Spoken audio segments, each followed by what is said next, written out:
Hello friends, എല്ലാവർക്കും Sumi's tasty kitchen എന്ന YouTube ചാനലിലേക്ക് സ്വാഗതം. അപ്പോൾ ഇന്ന് ഞാനിവിടെ തയ്യാറാക്കാൻ പോകുന്നത് നമ്മുടെ വലിയ പെരുന്നാളിങ്ങ് അടുത്തു ഇല്ലേ, അപ്പോൾ ബിരിയാണിയിലൊക്കെ ചേർക്കാൻ പറ്റിയിട്ടുള്ള നല്ല അടിപൊളി ഒരു മസാലക്കൂട്ടാണ് ഇന്ന് കാണിക്കുന്നത്, ബിരിയാണി മസാല.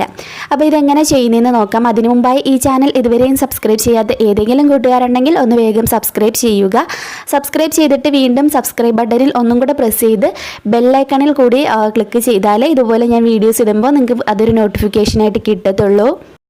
ഞാനിപ്പോൾ ഇവിടെ എടുത്തിട്ടുള്ളത് 1 ടീസ്പൂൺ കുരുമുളക്, പിന്നെ ഒരു 2 ടീസ്പൂൺ ഗ്രാമ്പു, പിന്നെ വേണ്ടത് ഒരു 2 വറ്റൽമുളക്, പിന്നെ വേണ്ടത് ഒരു 5-6 ഏലക്കായ. 10 വരെ എടുക്കാം കേട്ടോ, എൻ്റെ അടുത്ത് ഇപ്പം ഇല്ലാത്തത് കൊണ്ടാണ് ഞാൻ ഒരു 6 എടുത്തിട്ടുള്ളൂ. പിന്നെ വേണ്ടത് തക്കോലം, അത് ഇതുപോലെ സ്റ്റാർ പോലെ ഇരിക്കുന്നതാണ് തക്കോലം, ഇത് ഞാൻ ഒരു 6-7 എടുത്തിട്ടുണ്ട്.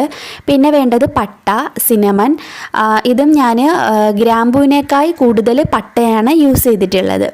പിന്നെ വേണ്ടത് ജാതിപ്പൂവ്, പിന്നെ വേണ്ടത് പെരുംജീരകം 1 ടീസ്പൂൺ, പിന്നെ 1/4 ടീസ്പൂൺ നല്ല ജീരകം വേണം. പിന്നെ വേണ്ടത് കസ്കസ്, ഇത് വെള്ള കസ്കസ് ആണ് കേട്ടോ. അപ്പോൾ ഈ സ്പൈസസ് ഒക്കെ മേടിക്കുന്ന കടയിൽ തന്നെ ഇതെല്ലാം കാണും.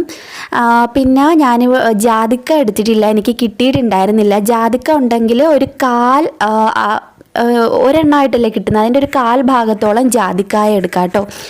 അപ്പോൾ ഇതെല്ലാം കൂടിയിട്ട് നമുക്ക് നന്നായിട്ടൊന്ന് റോസ്റ്റ് ചെയ്തിട്ട് എടുക്കണം. അപ്പം ഞാനിപ്പം ഓർക്കാതെ എല്ലാം കൂടെ ഒന്നിച്ചിട്ട് പോയി, സെപ്പറേറ്റ് ആയിട്ട് വറക്കുന്നതായിരിക്കും നല്ലത് കേട്ടോ. അപ്പോൾ നിങ്ങൾ കുറച്ച് വലിയ പാത്രം എടുക്കുക, പാത്രവും ചെറുതായി പോയി ഞാൻ എടുത്തത്.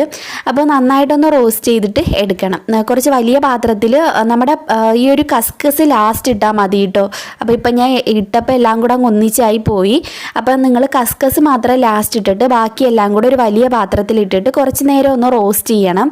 ആ റോസ്റ്റ് ചെയ്യുമ്പോഴായിരിക്കും നല്ലൊരു ഫ്ലേവർ വരിക. മാത്രമല്ല ഒരുപാട് നാൾ നിൽക്കുകയും ചെയ്യും റോസ്റ്റ് ചെയ്തെടുക്കുമ്പോൾ, ഒരു പ്രത്യേക വാസനയും കിട്ടും.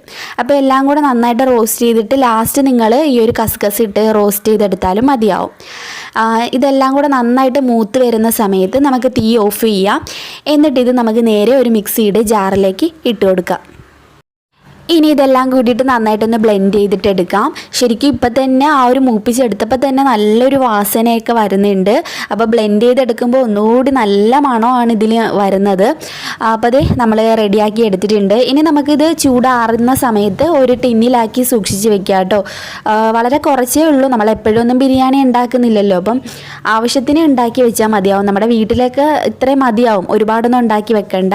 ഒരു ടിന്നിലാക്കി അടച്ചു വെച്ചാൽ ഒരുപാട് നാൾ ആ ഒരു മണത്തോട് കൂടിയിട്ട് തന്നെ ഇരിക്കും. എന്തായാലും ട്രൈ ചെയ്യുക. അപ്പോൾ വീഡിയോ ഇഷ്ടമെങ്കിൽ എപ്പോഴും പറയുന്ന പോലെ ലൈക്ക് ചെയ്യുക, ഷെയർ ചെയ്യുക. എന്തായാലും നമുക്ക് പുതിയൊരു റെസിപ്പി വീഡിയോയുമായിട്ട് വീണ്ടും കണ്ടുമുട്ടാം. അതുവരേക്കും ബൈ, ടേക്ക് കെയർ.